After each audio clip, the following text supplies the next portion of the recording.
एक जंगल में साध नामक मुनि रहते थे। उन्होंने तप करके बहुत सी विद्या हासिल की। एक दिन ध्यान लगाने के बाद जब उनकी आंखें खुलीं तो उनके हाथ में आसमान से एक गिलहरी आ गिरी।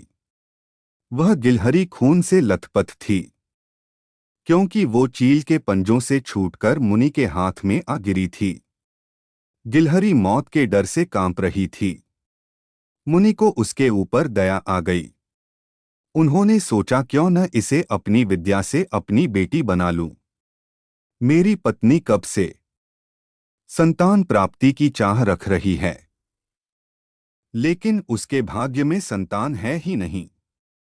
अब यह बात बताकर उसे दुखी करने की जगह कुछ साल इस गिलहरी को ही बेटी बनाकर उसे सौंप देता हूं। इतना सोचते ही मुनि ने एक मंत्र पढ़कर गिलहरी को एक छोटी सी बच्ची बना दिया। वो उस गिलहरी को बच्ची बनाने के बाद गोद में उठाकर अपनी पत्नी के पास लेकर आए। उन्होंने कहा, लो अब इसे अपनी बेटी मानकर ही पालना। सोच लो, भगवान ने तुम्हारी सुन ली है। मुनि की पत्नी छोटी बच्ची देखकर खुश हो गई।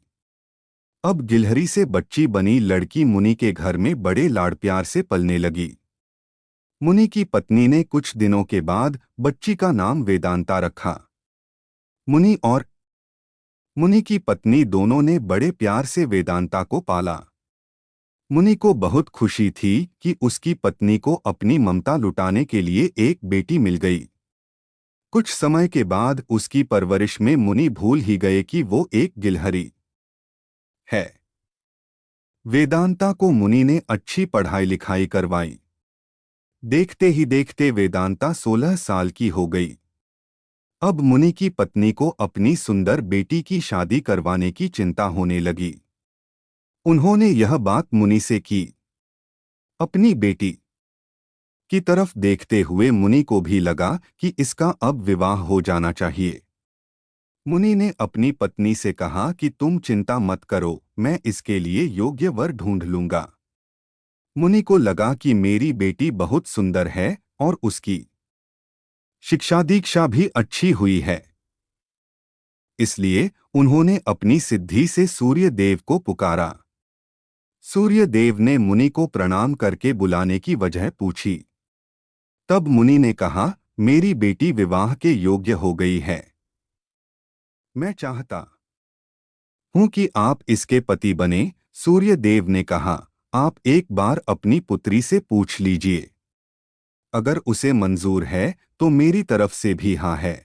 तब वेदांता बोली, पिताजी, यह बहुत गर्म है, मैं इनके पास नहीं जा पाऊंगी और ना ही इन्हें देख पाऊंगी। मुनि ने वेदांता से कहा, कोई बात नहीं, हम दूसरा व्रत भी। सूर्य देव ने कहा, हे मुनिवर, मुझसे श्रेष्ठ बादल है, आप उनसे बात कीजिए, वह मेरे प्रकाश को भी ढक देते हैं। मुनि ने अब बादल को याद किया। बादल गरजते हुए मुनि के पास पहुंचे और उन्हें नमस्कार किया। इस बार मुनि ने सीधे वेदांता से पूछा, क्या तुम्हें यह वर पसंद है? देख लेंगे, सूर्य देव ने कहा, आप एक बार अपनी पुत्री से पूछ लीजिए। अगर उसे मंजूर है तो मेरी तरफ से भी हाँ है। तब वेदांता बोली, पिताजी, यह बहुत गर्म है, मैं इनके पास नहीं जा पाऊंगी और ना ही इन्हें देख पाऊंगी।